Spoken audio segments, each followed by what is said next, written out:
Welcome to this week's edition of World Crisis Radio. This is Webster Tarpley here in Washington, D.C. Now, because of fast-breaking developments in our vast panorama of struggle, we want to depart from the usual order of the show and go to Napa, California, right? As people know, there was a significant earthquake there this past Sunday morning. And the question now is, after the immediate damage has been surveyed, the question of rebuilding. So we want to go without further ado to James Hinton, who is candidate for the United States House of Representatives for Congress in the 5th Congressional District of California, and that's in the November election, but you can vote even before that in California. And it was interesting to see James Hinton get out of the gate before anybody else and actually propose a way to finance the rebuilding of the entire district, which will not break the bank. In other words, which will limit the burden of interest and usury on the people doing the rebuilding. So, James Hinton, welcome. Thank you for having me on, Webster. Now, James, you've been on county cable. You've been on local cable in Napa. You presented this to the Napa City Council. You proposed it to the county council there of the county, and that's either been on TV or will soon. Why don't you go through what it is you're proposing and why this is better than what, if anything, is coming from somebody like Mike Thompson, the Pelosi man who is the Democratic incumbent? Right. Well, we're calling for the Federal Reserve and Janet Yellen to open a disaster relief credit facility. This credit window can provide unlimited amounts of liquidity to rebuild our infrastructure, like our shattered water mains, our roads, our bridges, as well as our farms, our vineyards, our public buildings, our private businesses, and our homes. The interest rates on these loans would be at 0%, and the average maturity would be 30 years, just like a home mortgage. Those who have sustained losses as a result of the earthquake should be able to attain these loans through the existing Small Business Administration apparatus, or else through local commercial banks that are members of the Federal Reserve System. This 0% interest rate on relief loans will save our region untold millions of dollars in cleanup and maybe even billions in cleanup and reconstruction costs down the road. It'll cost the taxpayers nothing. It won't add a penny to the national debt. And the Fed already knows how to do this, right? They already opened special credit facilities for Wall Street speculators like AIG, the money market funds, and many bond dealers. In fact, since the financial panic of 2008, the Federal Reserve has provided trillions of dollars in no-interest financing to banks and hedge funds, the culprits responsible for the crisis in the first place. Now it's time to reconfigure the Federal Reserve to serve the needs of the entire United States economy and all of wage earners, not just the banks, hedge funds, and Wall Street predators. So far, Thompson has failed to mobilize the immense power of the Fed to make our lives easier in the aftermath of this disaster. And I call upon the congressmen, if you want to show the loyalty due to your constituents out here in Napa and Vallejo, it's time to call Chairwoman Yellen and President Obama to make these demands. James, let me ask you now, the existing ways of getting these relief loans, right? We've seen how flawed and faulty they are, right? In the wake of Superstorm Sandy in New York, October 2012, it took the best part of 6 months to get that funding through the House of Representatives due to the reactionary Tea Party and the timidity of Obama. And now there's a certain amount of stuff you can get through the Small Business Administration and a certain amount you can get through FEMA. But why is it better to get it from the Fed? What are the advantages? 0%. Why right, should we 0%. Why should we let these Wall Street zombie banks bleed us right now for interest in this time of need? We can't afford it right now, Webster. We're broke. All right, and the other side of the coin is the chances of getting this money, right? You're arguing that Yellen, I've seen your statement, that Yellen could do this within hours, right? Bernanke did it within hours for AIG, and instead of going through this whole route with the House of Representatives, when given the fact there's an election in 2 months, they'll never do it. it'll be another 6 to 12 months. And in the meantime, no progress. Whereas if you go to the Fed, since they operate outside the law, she can do it right away. Is that the idea? Yes. Yeah, if you're a zombie bank, you can get 0%. Those guys are insolvent. All they have is bankrupt derivatives. All right? They give them $1 trillion in a blink of an eye. We need $1 billion right now to get started, so all the homeowners and property owners out here can rest easy at night knowing that they have a future here. They're going to be able to recover. Right now, they're all in limbo. They don't know what's going to happen. They don't know what kind of financing they're going to get. They don't know what's going on. Do you have any reactions from local people who see the light on this? Oh, they like the sounds of 0% disaster relief loans repayable over 30 years. They love that. It sounds great. Yeah, what's not to like? James, tell us how to get in touch with you, your website, how to contribute, how to volunteer. Well, you can contact me through my website, HentonForCongress.com. You can visit my Facebook page, follow me on Twitter. My phone number's on there for the campaign. There's contacts, email information, all sorts of updated news about the earthquake. My house was right at the virtually the epicenter in southwest Napa. The 6.1 earthquake shook my house. We broke a water pipe downstairs near the water heater, had water damage downstairs. Everything that was made out of glass in the house, except for the windows, broke. All of the glasses, plates, TV sets, china cabinets, it all came tumbling off the wall into the ground. Anywhere near a fireplace, kitchen, bathroom, everything was broken.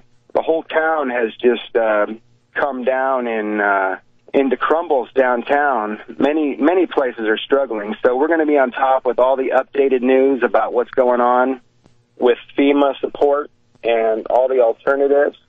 James, let me just ask you one quick thing. A lot of people don't understand, why don't you have earthquake insurance? Well, most people out here cannot afford the earthquake insurance, and even if they could, it doesn't provide that much relief. How much does it cost? I've seen the average price is about $800 a year out here for the lower priced houses.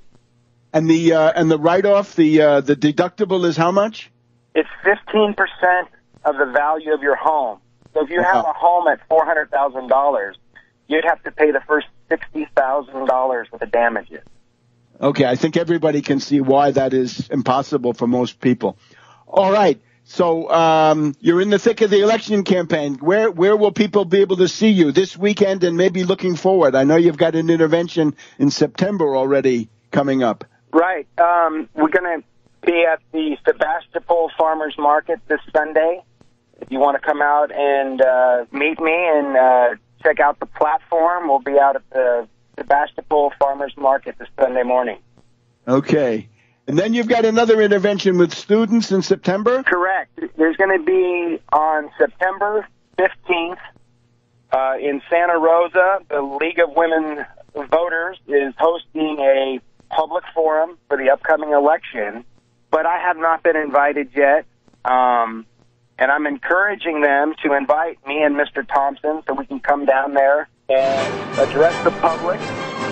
Okay, James, our time is up. But, of course, if they don't invite you, they're running interference. We'll be back in just a minute on Full Crisis Studio. Visit HentonForCongress.com. HentonForCongress.com.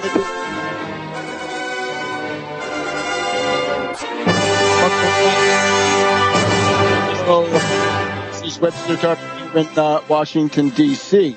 Very interesting. So it's the James Hinton campaign in the 5th Congressional District of California, Napa, Sonoma, Santa Rosa, and such areas.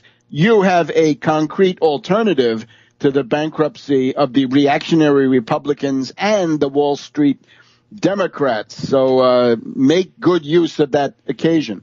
Now, looking at the big picture, is the Ukrainian fascist tail able to wag the NATO dog? Well, it looks like that's happening. We've got all these reports of a full-fledged invasion. Concrete, we seem to see 10 Russian POWs. Now, of course, there may be more. We can't rule it out. But this is not exactly Adlai Stevenson providing convincing evidence in the UN Security Council. Very dirty role being played by Anders Fogh Rasmussen. Anders Fogh, there is the NATO Secretary General. He is, of course, a reactionary Dane, and he is somebody who made his career by supporting Bush, Cheney, and Kandi on the Iraq War in 2003 when they desperately needed European cover. Anders Fogh was there to provide it. And now we just had the following exchange going across the world. Yatsenyuk, the IMF austerity fascist from Ukraine, says that he wants NATO membership for Ukraine. I call upon the American people to reject in the most categorical way this lunatic alternative. Yatsenyuk is ready to fight to the last American, and so is Fogh Rasmussen, ready to fight to the last American. If the Topol missiles come down on you, you can thank Yatsenyuk and Fogh. Yatsenyuk says the door is open to this. No, the door is closed. And we've got Fogh Rasmussen coming forward with these photos. These photos allegedly of Russian military vehicles in Ukraine, right? Who knows where they are? And these things are from a private company. In other words, it's a bunch of Beltway bandits, contractors, sort of the, what can we say, the private military firms of the intelligence area, the Blackwaters of satellite imagery. They're the ones who provided this stuff. We've got Mark Lyall Grant, Lyall. It's really LIE-ALL, Lyall. He's always lying. Read a list of alleged Russian military units engaged in Ukraine. This list you can get on the internet. This is really embarrassing stuff, right? They cite social media. He says, I found it on Facebook. The danger is now grave. I think we're approaching red alert if we're not already there. We're certainly at a heightened yellow alert, and I don't mean the fake British increase in the terror alert level. They do that when the government is getting shaky, right? They're headed towards an election. Maybe they want to influence the Scottish referendum. Remember the liquid terrorism of 2006. To keep Tony Blair in office for another year or two.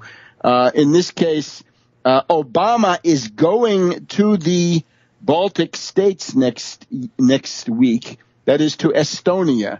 I'm sorry, Estonia is a nest of revanchists and neo-fascists. It's one of those countries where the SS division anniversaries are practically national holidays. After that, Obama goes on to Wales to a NATO summit. And here we will find that the British will be welshing on their commitments as usual and attempting to stoke this confrontation. Remember, the British are only important if there's confrontation. That's the Lepidus complex of Churchill, right? Caught between the superpower Roosevelt and the superpower Stalin, Churchill was infected with a Lepidus complex. He had to have conflict, otherwise nobody needed him. Only in a case of a Cold War was he needed, and that's exactly what he made sure happened back then. In addition to this, as if this weren't bad enough, we've got Poroshenko. We call him Poroshenko because his policies are obscene. He will be coming to visit Obama on the 18th of September, and I hope there will be a suitable welcoming committee of patriotic Americans, perhaps in Lafayette Park, to denounce a fascist head of state attempting to embroil the United States in a useless and futile war. On the ground, the entire military situation has, you might say it's shifted, although the encirclement of fascist units by the pro-Russian separatists, or whatever they are, federalists, the encirclement of the fascist units was already the main feature of the map before the MH17 went down. So in a sense, I think we're just revealing a process that was already there, but which the NATO media chose to hide. Anyway, we got significant fascist units encircled, right? And I'm thinking of General von Paulus at Stalingrad in 42 to 43. Remember, Hitler promoted him to field marshal so he would not be able to surrender. He did it anyway, wisely. This time, Poroshenko has ordered the fascist units that are encircled in eastern Ukraine to fight to the death. Don't surrender. Don't lay down your arms. Don't take up the offer of the humanitarian corridor. All of this, the timing, very suspicious. Would Putin really launch a large-scale incursion, if that's what it is, the week before the NATO summit, or is this part of atmospherics at the NATO summit? We are excruciatingly suspicious of this entire situation, and we've been noting the Goebbels Prize has gone to Jen Psaki at the United States State Department.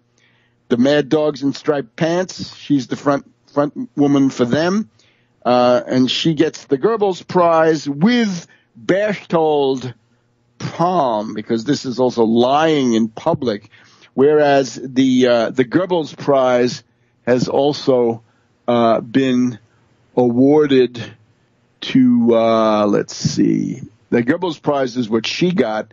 Oh yes, of course, Samantha Power and the Power Rangers, they got the Ribbentrop Award for her performance. And interestingly, in that United Nations Security Council meeting, where Samantha won it, Turkey's had brought up this question: where are the air traffic controller tapes of the MH17? Back in a minute on World Crisis Radio. Welcome back to World Crisis Radio. This is our Labor Day weekend edition. It's the 29th of August here in Washington right now on Friday afternoon.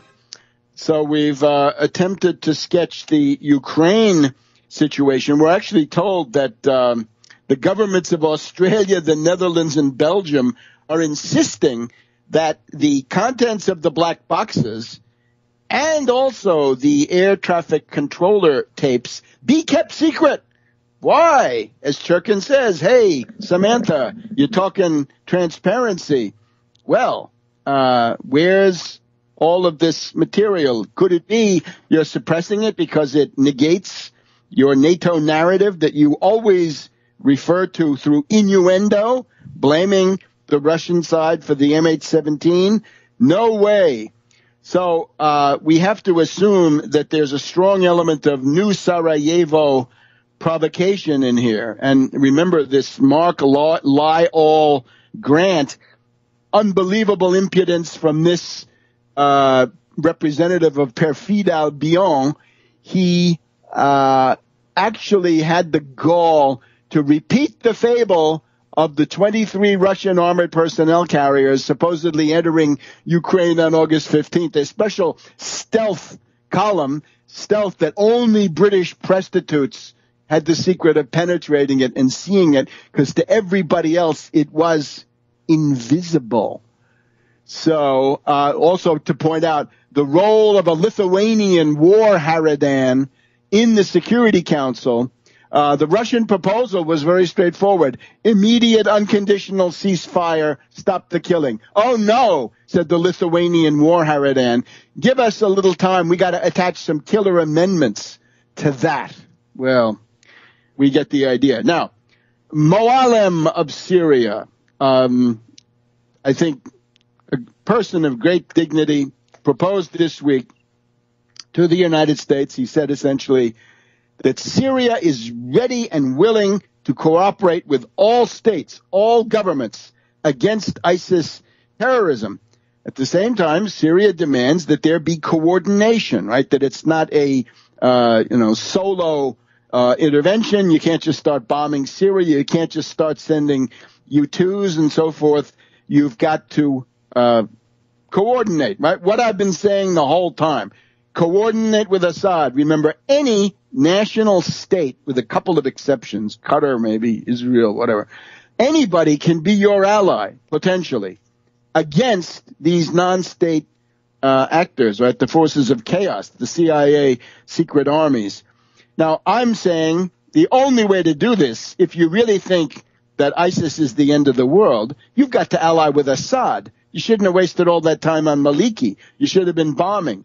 There is an attempt to blame ISIS on Assad. Well, dear NATO devotees, you got to remember that ISIS was trained in those U.S., British, French NATO camps in Jordan and funded by the Saudis through Abdul Rahman Faisal, brother of the foreign minister, Prince Faisal, and Turki al-Faisal, the ambassador here in Washington at one point. And that's who created ISIS. And if you don't believe it, there's even a photograph. Congratulations once again to Thierry Masson of the Voltaire Network for that picture, which shows the visit by Mad Dog McCain to Idlib, Syria in April 2013. It's a confab with terrorists. It's supposedly the military council of the Free Syrian Army. General Idris is sitting there, and then this other guy who soon became Baghdadi, or who already was Baghdadi of ISIS, and this is now Caliph Ibrahim. Why is McCain still at large, becomes the question. Why has he not been indicted under any number of provisions, one of them material support for terrorism? And if little Rand Paul wants to complain about what Obama's doing in Syria, fine, there's much to fault. Why don't you clean up your own Republican Senate caucus, little Rand? Why don't you walk across your Republican Senate caucus and tell McCain, stop consorting with terrorists? Now, there's a half-hearted, mealy-mouthed attempt by McCain to answer this in the Arizona Republic, but it gets us nowhere. We haven't got time for it. It says nothing. There's got to be coordination. And Obama should take careful note. If there's no coordination by the United States with Syria, maybe it would be a good idea for Syria to invite in Russia. If Iraq can invite in the United States to bomb ISIS, surely Syria could invite in Russia. And this idea has also floated around. President Hollande of France, according to some reports, has been taken to a psychiatric clinic after his statement that Assad is objectively the ally of ISIS, and that France refuses to choose between Assad and ISIS. Too bad. That's exactly the choice you have. We've even got Fabius getting into the act on precisely this stupid thing. And this is the government, which is obviously in chaos. We'll try to talk about the austerity implications of that. So we've got the caliph now. Of course, the U.S. propaganda is attempting. The U.S. propaganda is now a debate whether ISIS is 10 feet tall or whether they're only 9 feet tall. They're capable. Their prowess, as the Pentagon boss there, Hagel said, their prowess, it's so overwhelming. These people could be gotten rid of. Two things. Ultimatum to Saudi Arabia, Qatar, all members of the Gulf Cooperation Council, stop all material support, money, arms, and the rest. And Turkey, what's with Turkey? They have a huge army. They could clobber ISIS. They could go into northern Syria. They've done it before.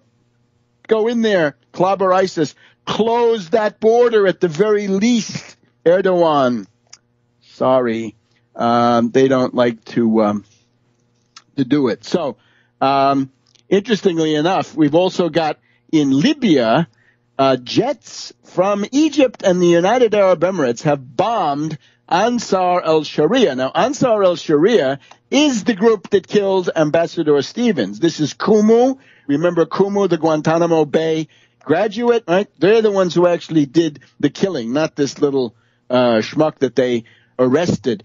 So as the Washington Post had to admit here on Friday today, this is now a U.S. official speaking off the record. In Syria, you have many actors, many moving pieces. There is not a coherent U.S. policy. I've just given one. The official said, countries the United States considers counterterrorism partners are broadly divided into two camps, with Saudi Arabia, the United Arab Emirates, Egypt and Jordan on the one side, and Qatar and Turkey on the other. With Qatar and Turkey, you better mention Hamas, which they use against Egypt. But now the message is, if Egypt and the UAE can bomb a target, a Qatari puppet in Libya, right, Ansar, then maybe they'll bomb Qatar itself, bomb Doha. This has now been ventilated in various international media. Remember, the U.S. plan was to play Sunni against Shiite, and instead the Sunnis are now split into two camps, what we just said. And this is mirrored inside Libya. You can see it there, too. In Tripoli, it's the Zintan militia against the Mizurata militia. And over there in the Derna, Tobruk, Benghazi axis, it's Khalifa Hiftar of the CIA against Ansar al-Sharia. They were the ones that got bombed. No, cut off.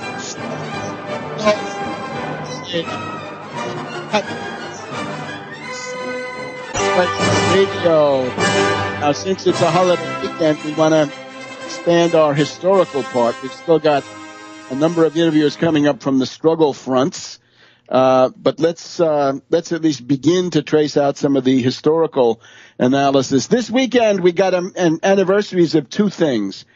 An envelopment that succeeded, that would be Sherman before Atlanta 150 years ago, and an envelopment that failed, and that would be Moltke and the Germans before Paris 100 years ago. Right now, then the centerpiece of that, of course, the First Battle of the Marne, which is in the first 10 days or so of September.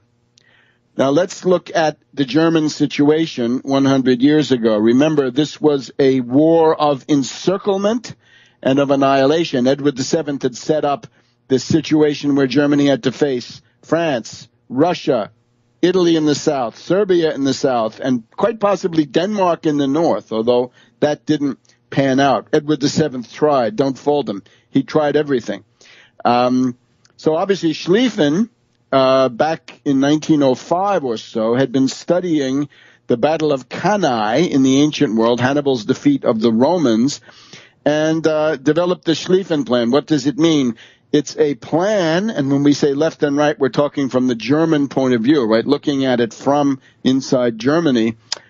You've got to have a very strong right wing that's going to swing through Holland and Belgium. Eventually it was reduced to Belgium, and envelop the entire French army, figuring that the French, because of their obsessions, would be attacking into Alsace-Lorraine, the lost provinces of 1870, and that you had a so-called swing wing, very strong, that would swing behind them. It would come down to Paris from the north. It would actually cross the Seine between Paris and the sea, Rouen, if you want, and then come down and eventually drive the entire French army against the Swiss frontier. And that would be the end of the war. Then ship everybody east, knock off the Russians, the war is over. So it's an offensive plan, but it also aims at avoiding a two-front war of attrition, which could not be won. And it was the general interest of humanity. Whoever was going to win this,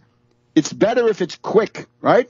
That's the only mercy that we can get out of this entire terrible situation set up by Edward VII and his networks and manned by his networks.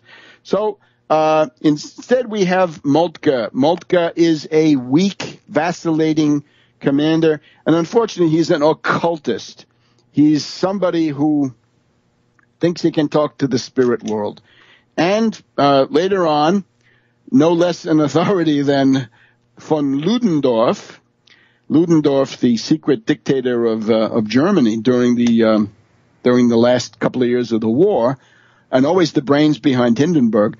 Ludendorff says that Moltke was driven into a worse neurosis or psychosis than he started with by the presence of occultists, that his wife, Countess Moltke, was an occultist. She was a disciple of Rudolf Steiner and the Anthroposophes, which is a split off of the Theosophes of, I guess Madame Blavatsky and Annie Besson and so forth.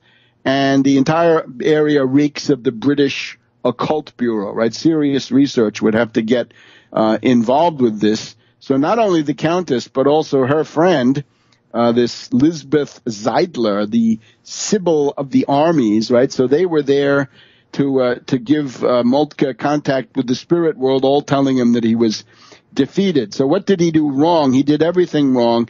Schlieffen had called for a 7-1 preponderance of the right flank over the left flank. That would have given them their German superiority north of Paris, west of Paris, east of Paris, no question about it. Instead, Moltke cut that down to 3-1.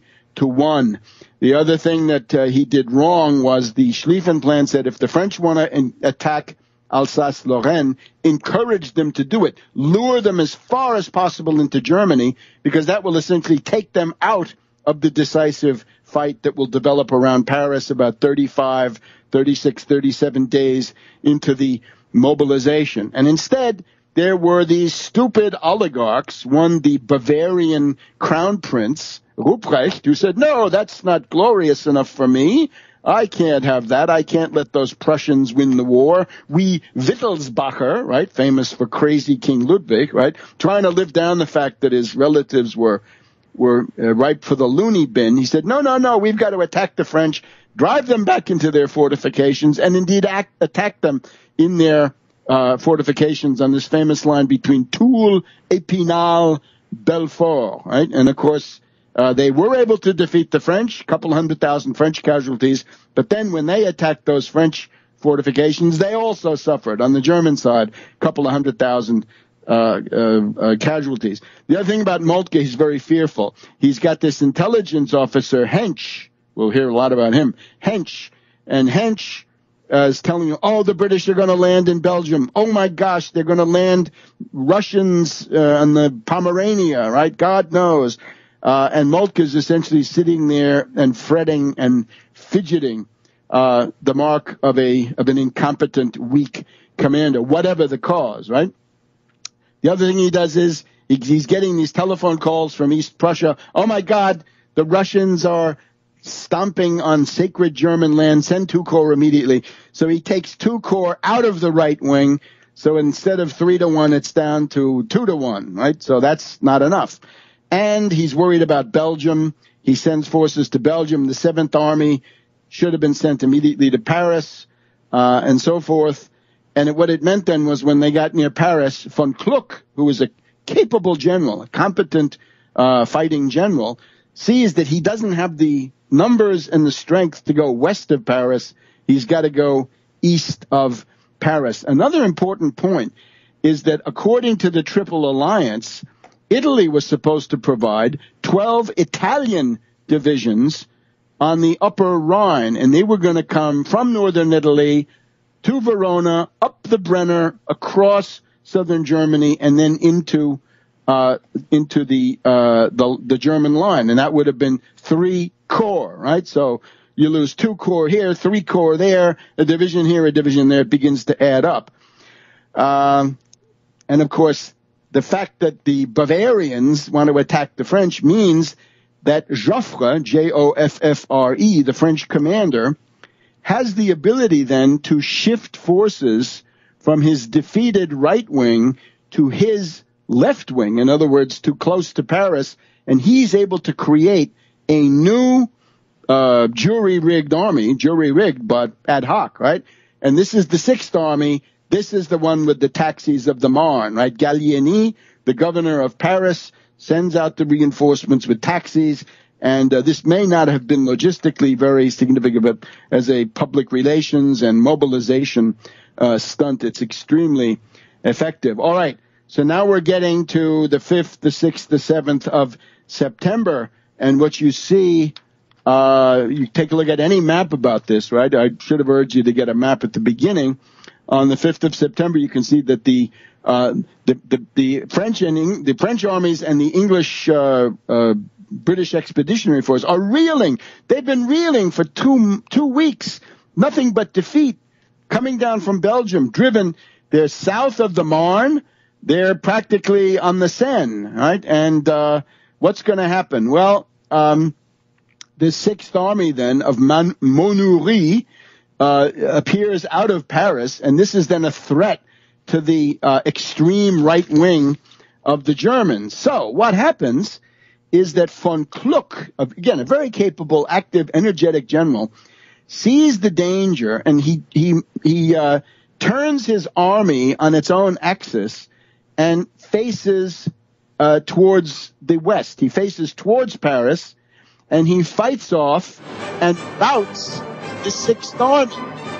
Doing so, he opens up a gap between himself and the other German armies, but the British Expeditionary Force is so slow and the French are so defeated. This is not a danger. And we'll pick up this analysis again in the final segment after we get our struggle. Back in a minute. Welcome back to World Crisis Radio. So we had our first historical part. Now we're going to be back to the panorama of struggle. No better place to go than Benton Harbor, Michigan. And our good friend, the Reverend Edward Pinkney of the Benton Harbor Banco, BANCO, who is leading the fight against the Whirlpool Wall Street dictatorship of Benton Harbor and also against the Republican administration in Lansing. That would be Governor Snyder and his minions who cut off your water and take away your right to vote. Reverend, welcome. Yes, Reverend, I'm here. Yes, I'm please here. go ahead. How are you doing today? Go ahead. Tell us, what's the situation of the struggle where you are? Well, you wouldn't believe this. As you know, the judge ruled in our favor for the election, the recall election of the mayor, James Hightower, the corporate puppet. And sure and behold, Whirlpool decided to go out and hire not one, but two law firms to file appeal to have the election stop once again. Now listen to me. Two of the biggest law firms in the whole country, they went out and sponsored this to stop the election and keep it from being on the ballot. Keep it from being on the ballot in November. Nobody would believe this. It's unbelievable. Because the judge had already said there will be an election. Yeah, he already said there will be an election because, matter of fact, he said he shouldn't have stopped it in the first place. But he figured that there were some issues that need to be worked out. And he was absolutely correct. They decided, now listen to this, they allowed Whirlpool to put up the money for the lawyers to file an appeal to stop this election. Two law firms is fighting against us. And we have no money to do it. None. But we're going to win this battle. Just like we won the last one. We're going to win this one. Reverend, I'm sure you will. Absolutely. Well, so nobody will believe what's happening here in Benton Harbor. People will say that you're just making this stuff up because this is not reality. This is reality, whether we like it or not. This is the Wild West, except it's Wall Street's Wild West, right? What Wall Street has in store for the rest of us? You said that, yeah, it's coming to your town next. They wanted to see how much we could, how could we push back. But here's what we have done.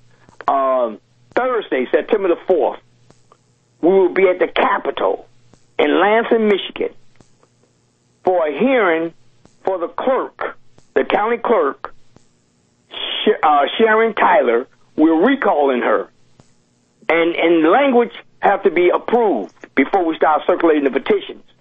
And as you know, she actually turned the original recall petitions over to the sheriff's department without a warrant, a subpoena, or a court order. She broke the law.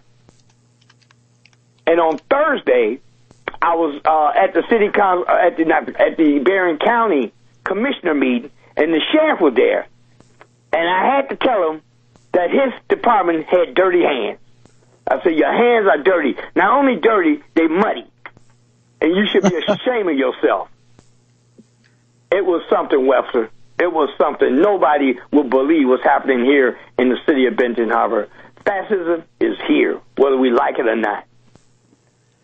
All right, Reverend, tell the people once again how they can intervene on your side, right? And the various contact means to get help to you and to take part, right? To make a difference. We need money now. We need money to fight these two law firms off. Those of you who can afford it, please, you can send it to bhbanco.org. That's bhbanco.org. Or you can call me on the phone at 269-925-0001.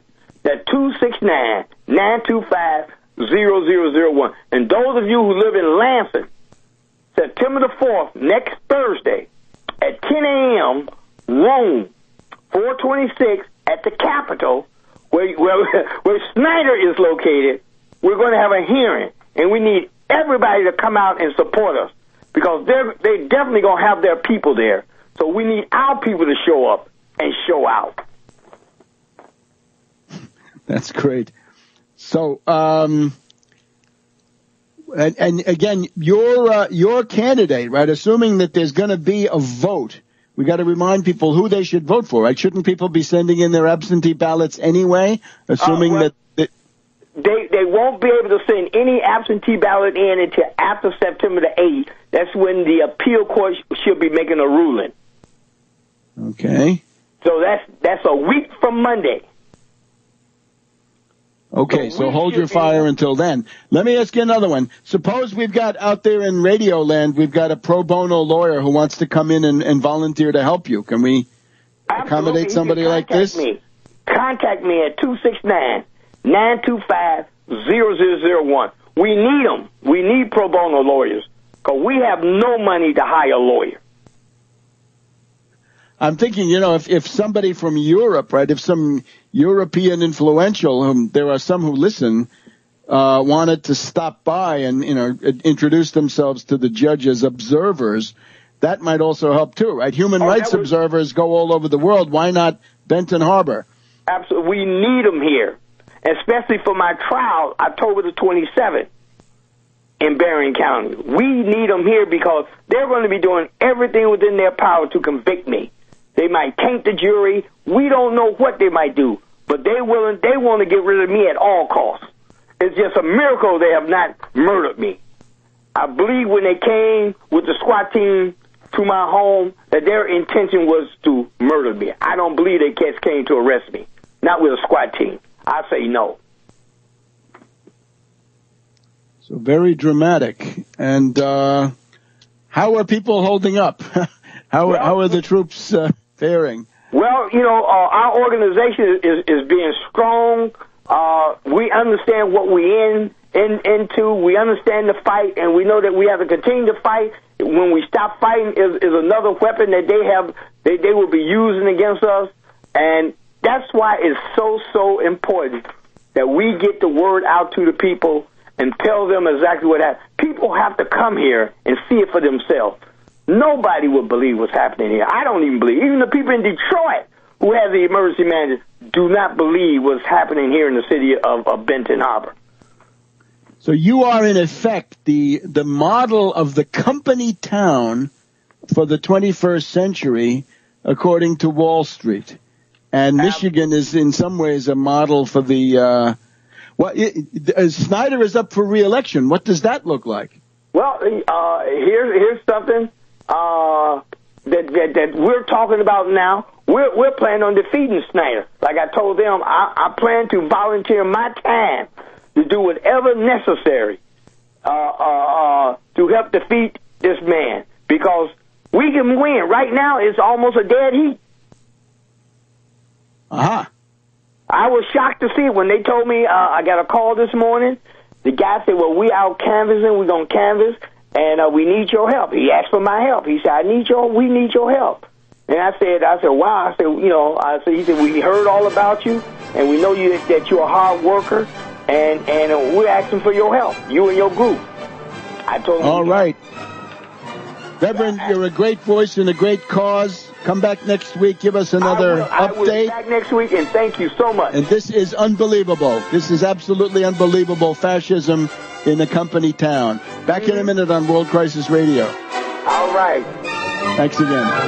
Welcome back to our next segment of World Crisis Radio here on the special Labor Day edition. And we're always for labor.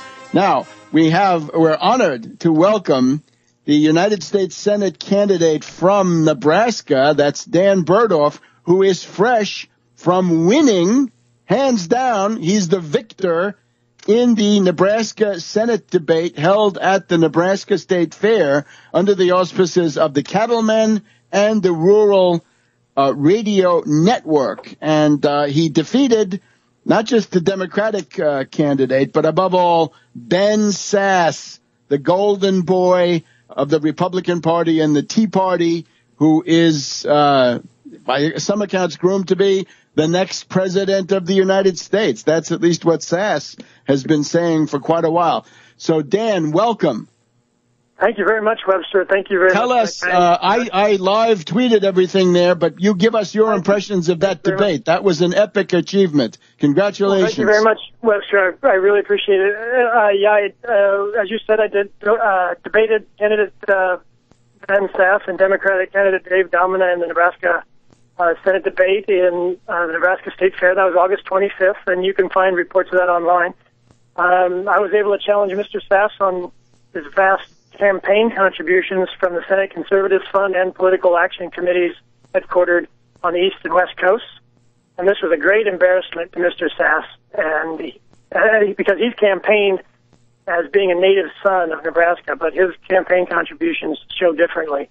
And the audience really liked my attack, and they responded well. And when I laughed at Mr. Sasse's response to my question, they laughed right along with me, so it was a really a very good time. There was a well-deserved embarrassment on Mr. Sasse's part. But right now, Webster, I'm in fact in the Secretary of State's election office in the beautiful state capitol building in Lincoln, Nebraska, and my volunteers are here, and we're going through 5,800 ballot signatures looking for discrepancies so that we can find 207 signatures that will land us in a position so we can push for ballot access. So we're doing that right now.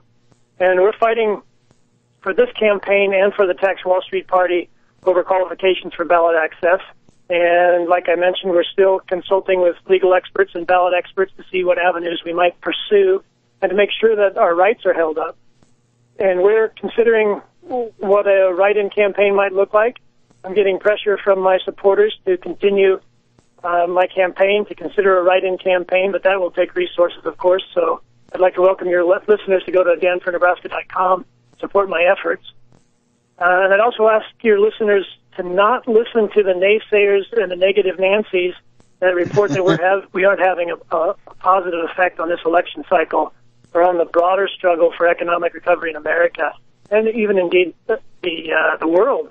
Because we're like a pebble in a pond. Our effects have spread, okay?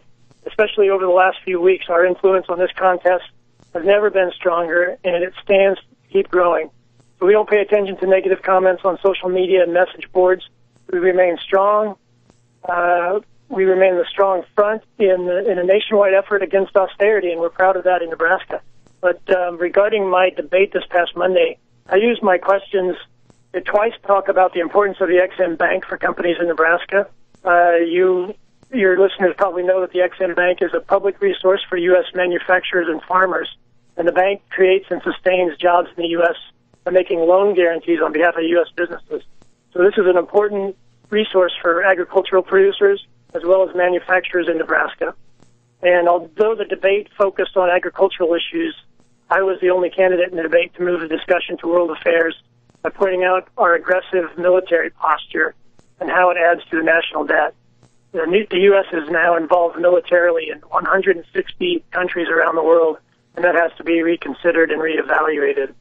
And also, I was the only candidate in the debate to offer a concrete program for economic recovery that includes a way to pay for it. And you know, Webster, very well that this plan creates 30 million new middle-class consumers, and it offers a way to cut energy prices in half by regulating speculation. And you can imagine what the effect that would have on a person's pocketbook, not just in their energy bill, but in their gas bill as well, their gasoline prices.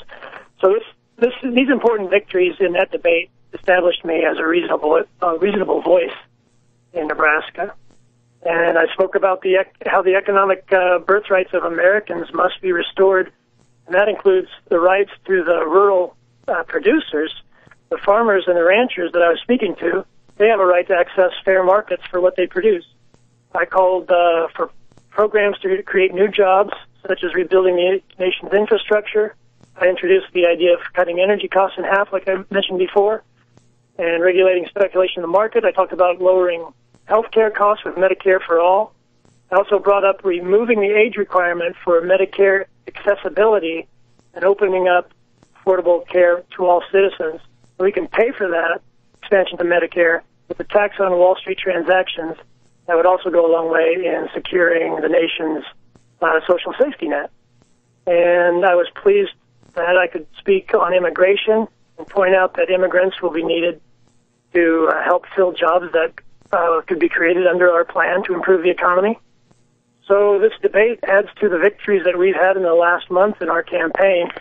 And in the last month alone, to recap, we've experienced nationwide press coverage, nationwide press coverage, including a national report in the AP Wire service, and that was built up from a press conference we had. We also had a feature article in the Lincoln Journal-Star newspaper, which is a big paper in Nebraska. And we had reports from local radio stations broadcasting regionally into 4 states. So our campaign is now more than ever positioned on the radar in Nebraska, around the region, and around the country. And like I said, these achievements established me without a question as a generally recognized candidate in this election. And our finding on the ground here in Nebraska is that Nebraskans are insisting on more voices and more choices for this election. That's excellent, Dan. Now, your website and how people can contribute to this growing movement. Yes, sir. danfornebraska.com. Please go there. Thank you very much for mentioning that, Webster. danfornebraska.com is my website. I've got links up to some of these different coverages of the debate on Twitter, Facebook. Dan for Nebraska should have those up by the time this airs. I'm sure we do. And please contribute, because if we're looking at fighting ballot access, fighting for ballot access, and fighting, and even if we have to consider a write-in campaign, it's going to take a lot of resources, and that's one of the things that our campaign is lacking. So, and you have to pay to get on the ballot, right? I think that's one peculiarity of Nebraska. Sure. No matter what you do, you have to pay. Yes, you have to pay if we're going to run a write-in campaign, or we get on ballot access. We still have to pay the same amount. So, and thank you very much, folks. I hear that. Okay. Dan, that was a masterful achievement. You sounded every inch a senator, much better than that mealy-mouthed sass who's so full of himself. Thank you very much, Webster. I'm running on a great platform. Team effort. There we go. See you soon. See you next week. And good luck in the meantime. DanForNebraska.com. Thanks a lot. DanForNebraska.com. Back in a minute on World Crisis Radio. Welcome back to World Crisis Radio. Now, completing a home run of struggle, we're now going to go to the sidewalks of New York and talk to our favorite candidate for governor of the Empire State, and that is, of course, Randy Credico, fresh from a big bout of publicity from his what he told us about last week. But now, Randy, we're looking towards we're looking for the debate and the primary election itself, and it's Cuomo, Credico, and then there's this also ran Zephyr Teachout of the Soros interest. So tell us, what does it look like from there? All right. Yes, he's a synthetic progressive, Zephyr Teachout, who is from Vermont. Parents are part of the system there. Mother's a judge. And you know what that means. You know, she's part of that network there, and she's been posing as this progressive here, although she won't take a position on the Mideast crisis.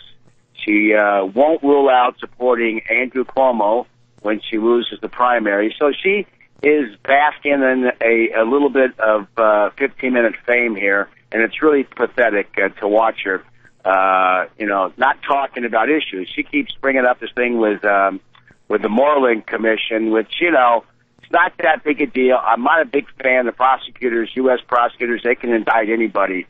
They can indict God if they wanted to. They can indict a ham sandwich. Right. Well, the thing is, and that's what she is. She's a ham sandwich. What they don't talk about right now are what I've been talking about, which is the Wall Street Sales Tax, the progressive income tax, the taxing intangible assets like stocks and bonds, even cash, for those that have it and are hoarding it. And I've been talking about that. Nobody wants to. I did Brian Lair's show the other day, and I blew him off the map because I know what I'm talking about. I'm dealing with a guy who's been here too long and someone who hasn't been here long enough, which would be her. So what's coming up is a possible debate. Now Cuomo hasn't agreed to a debate. So publicly financed WNYC, Brian Lair show, is going to host a debate with her. And not me, but with her and Astorino, the Republican, who's already won the nomination, and he's set for November.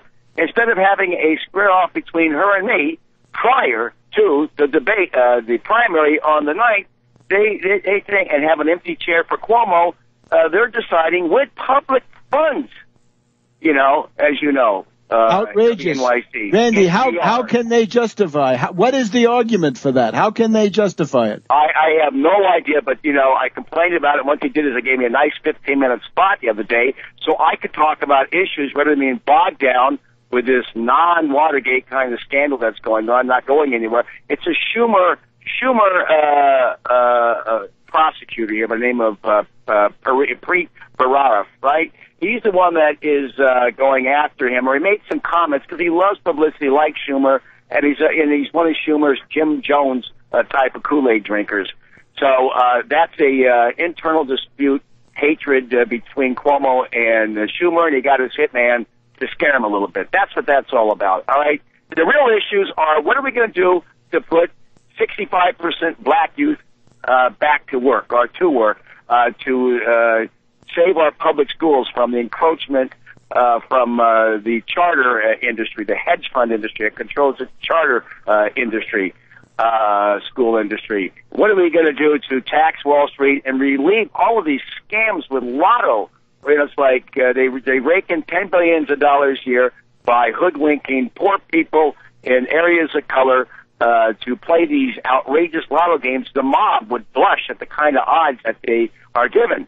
They take in $9 or $10 billion, and the $1 billion is given back a year. So it's like the rest of it is like it's not going to education. It's just going to bring up or shore up a budget that's deficient because we're not taxing Wall Street. We're giving them an instant rebate. We're not taxing the banks. That's what people want to hear. They really want to hear that. They don't want to be, waylaid or misled by this bogus investigation, but that's what they're all talking about, the press, although nobody gives a damn.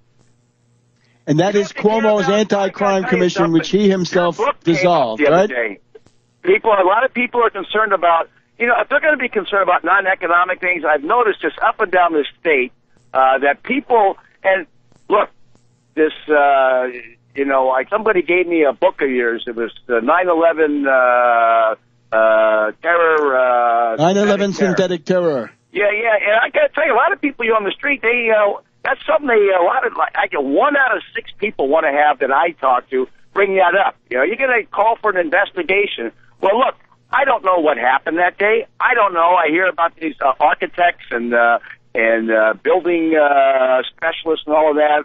So, if I got the job, I would definitely, just to put the matter to rest or whatever, is open up an investigation, a new investigation, the one that even Lee Hamilton called for, because it would close too early, and that would satisfy a real one with real people, not bipartisan, but bi-intellectual, and put that together and put the matter to rest so people aren't walking around scratching their heads asking what happened. All right, that's one of the things.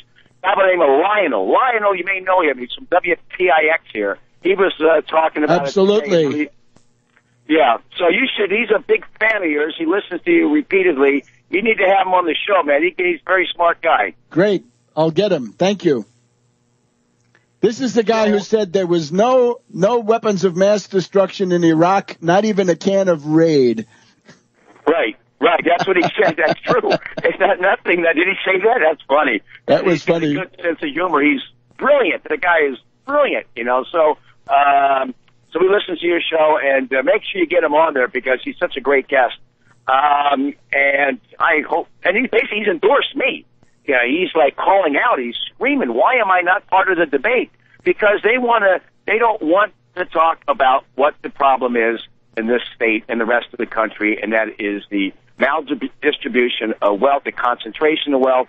I would divest anything if they were to. Let me tell you something. If they were to leave this state, any of these corporations, I would make sure that they pay all of the tax breaks that they got to be there. A. And B, I would take their businesses, make them a co-op, keep the place going, and bring in workers like they do. I think it's the Marcoro law in Italy. I would employ that here, where we would people who instead of getting unemployment would take a lump sum and start a business. We can do that as well here. But we certainly they're not going anywhere. They're not going anywhere. They can't give up on looting the people of New York. Yeah, California, they threaten. Even in France, Depardieu, they made a big deal. They're staying there. They're not leaving to go to Belgium. They're not going to go to, not going to Germany. They want to stay there where they're from. Sure. And the same thing, California, when they taxed the rich, nobody left. That's right. It's all a bluff. Randy, your website and how people can feed your machine with volunteering contributions and everything else. I need contributions. I need physical bodies out there, especially if this show is going to be playing this weekend. I need Monday. I need your buddy Chris to get back from his parents' house out there in Jersey and help me with that big West Indian Day parade. There'll be 1 million people out there, and I need a lot of people on the street marching with me because this is my crowd out there. All right? Okay, that's Labor Day Monday, right? Labor Day. Where is the gathering point? Where do they meet you? They meet me at Schenectady and Eastern Parkway in Brooklyn. That's Schenectady and Eastern Parkway in Brooklyn. They call me up. The number, give it out, 212-924-6980 if they get lost. Someone will answer. Or they go to my website, credico2014.com, or you go to my Facebook page, which is laid out there, Credico, Randy Credico, just Randy Credico. Okay, I urge everybody in the New York area, go to Schenectady and Eastern Parkway in Brooklyn on Monday, Labor Day. 10:30 in the morning. It's a critical march that day. Okay, put that up on the website, Randy. We'll see you next week. Welcome back to World Crisis Radio. Let me just say one thing. There is this tape. There's a tape of Mitch McConnell. It's Mitch McConnell talking to a bunch of Koch clones, Koch brothers, including David Koch, David Koch. And he says what he's going to do if Mitch McConnell, this is one of these secret tapes. I'm amazed the Democrats don't do anything with it. He says what we're going to do is since you only need 51 votes for budget reconciliation, they're going to load the budget with killer austerity, genocidal austerity coming for you, the American people, through the budget if the Republicans control both houses. And he says there'll be no increase in the minimum wage and no help on the student loan crisis, promises McConnell as he grovels to Koch. And that's behind closed doors. And there's a bunch of other stuff in there, too. Now, let's just get back to this. 150 years ago, it was Atlanta, and 100 years ago, it was the Marne. So what happened, right? At a certain point, there's fighting, and then all the German armies retreat. And the retreat of the German armies is a historical mystery. Here I have in front of me the relevant portions of the Weltkrieg by the Reichsarchiv. In other words, the World War issued by the German Imperial Archive. And at the end of this sector, segment that's devoted to this whole issue, it says, the powerful world historical struggle on the Ourcq and the Marne was broken off by the German armies, and the German right wing of the German armies departed, left the field, despite the fact that they had just attained victory. They went into retreat. Why? All right, so a lot of people would say, yeah, sour grapes. Okay, let's take a look at the memoirs of Ferdinand Foch, at this point the commander of one of the French armies defending, and then later Supreme Allied Commander, so the top Allied Entente officer of the entire war. And Foch wrote after the war, I still cannot comprehend this precipitous German withdrawal, which was not necessary. And this can be explained only on the basis of failures of the German information services, or based on the intervention of Lieutenant Colonel Hentsch, we've talked about him, and the psychological conditions of Moltke. Remember, Moltke is the German overall commander, and Hentsch is the staff officer he sends up there to investigate the situation. But then Hentsch says, okay, everybody has to retreat.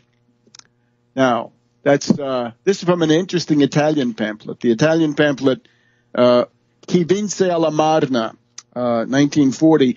And here it's essentially, the argument is that Hentsch had the problem of an intelligence officer, since that's what he was, that the intelligence officer makes up the picture without including himself in, and therefore it tends to pessimism. Well, we don't intend to do that here, right? You can hear we're operative, we're operational, and we're going to be more operational. So theory cum praxis, theoria cum praxi. Now, let me just read you something here from Peyton March. Who's Peyton March? Well, he's the American chief of staff of the American Expeditionary Force. He's the number 2 after Pershing.